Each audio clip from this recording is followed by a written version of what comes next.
5050O. Memahami organisasi dengan kekhasan Indonesia. Ditinjau dari 4 perspektif organisasi: human capital, kepemimpinan, budaya perusahaan, dan pengelolaan pengetahuan.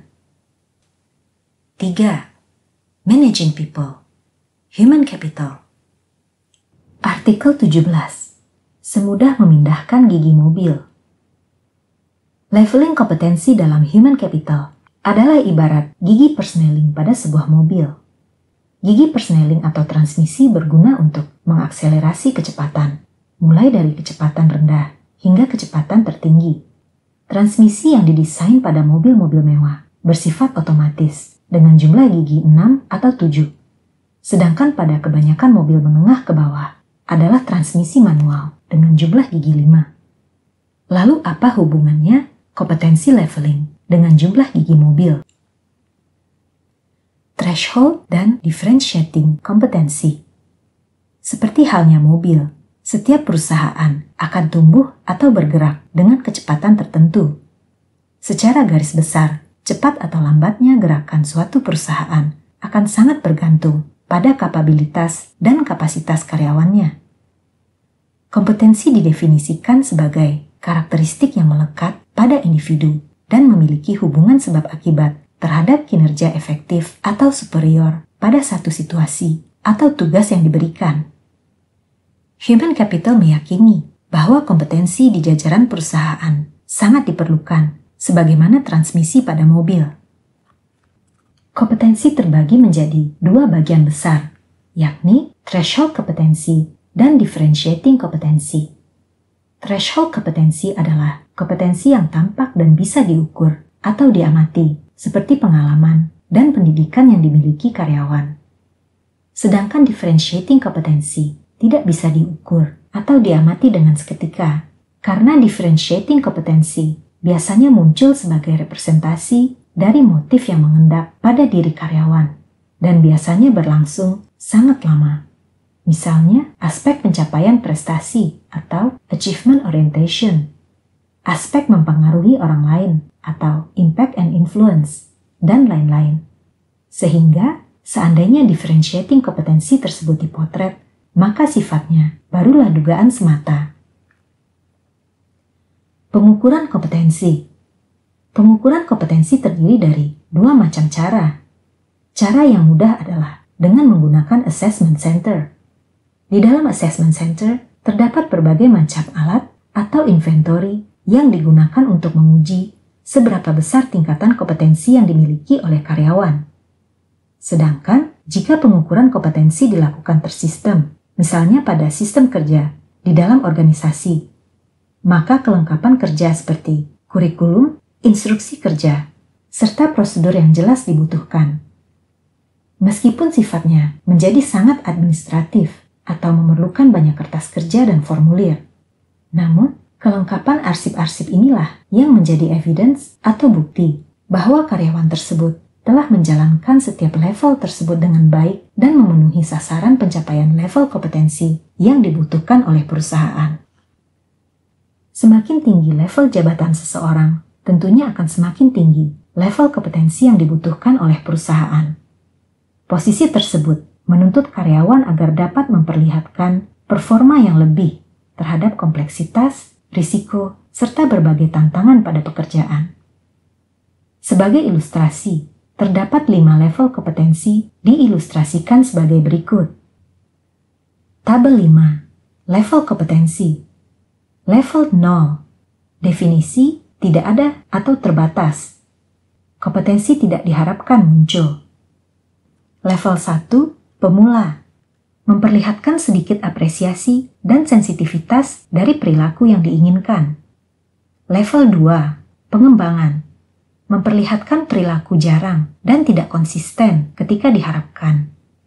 Level 3. Mahir. Memperlihatkan perilaku secara konsisten dan proporsional.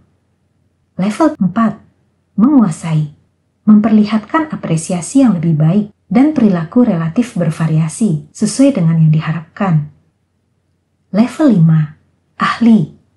Bisa dijadikan role model dan dapat melatih orang lain di dalam mengembangkan kompetensi ini.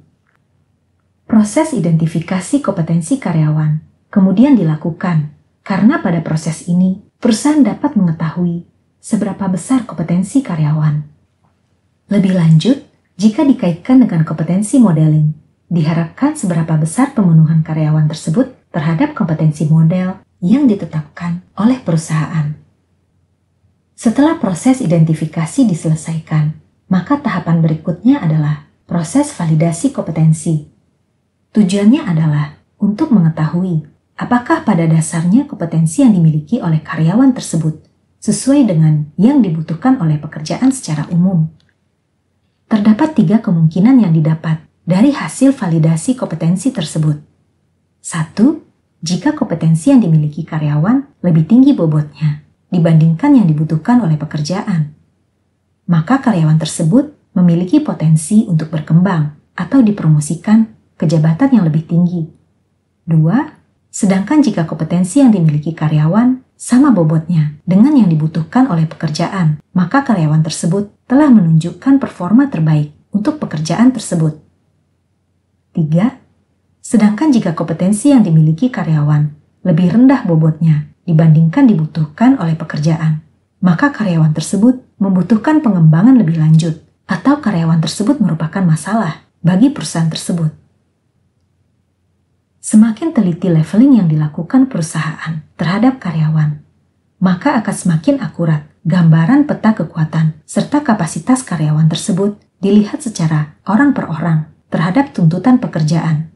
Dan bahkan jika diperlukan, perusahaan dapat mengidentifikasikan kapasitas karyawan secara agregat maupun rata-rata di dalam menjalankan aktivitasnya serta kegiatan sehari-hari.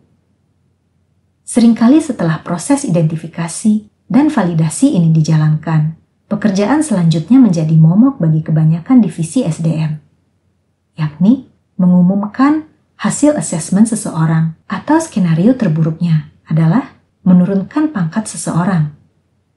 Kebanyakan penanganan data-data tersebut oleh divisi SDM adalah disimpan di laci agar tidak menimbulkan keributan dan supaya kegiatan bisnis perusahaan pun berjalan seperti biasa. Sehingga yang harus diingat bahwa data-data leveling kompetensi tersebut haruslah segera digunakan lebih lanjut, yakni dengan mengaitkan level kompetensi dengan tingkat kecepatan yang dibutuhkan oleh perusahaan untuk tumbuh. Konsekuensinya adalah data-data di atas menjadi suatu alat ampuh untuk menghitung kecepatan guna meningkatkan performa perusahaan. Dan tabel di bawah ini diilustrasikan sebagai berikut. Tabel 6. Level kompetensi dan tingkat kecepatan. Level kompetensi 1. Mengetahui, kesadaran, akuisisi. Tingkat kecepatan 1.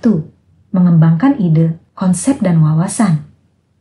Level kompetensi 2. Aplikasi dan menguji relevansi. Tingkat kecepatan 2. Meneliti ide, mengumpulkan data. Level kompetensi 3. Merefleksikan tindakan dan akibat. Tingkat kecepatan 3. Menemukan, menganalisa, dan memutuskan. Level kompetensi 4. Transformasi individual dan kolektif. Tingkat kecepatan 4. Perencanaan untuk pengambilan tindakan, mempersiapkan waktu. Level kompetensi 5. Meminta untuk belajar lebih. Tingkat kecepatan 5. Pengambilan tindakan sesuai dengan rencana atau aplikasi. Tingkat kecepatan 6. Mentransfer pekerjaan kepada orang lain.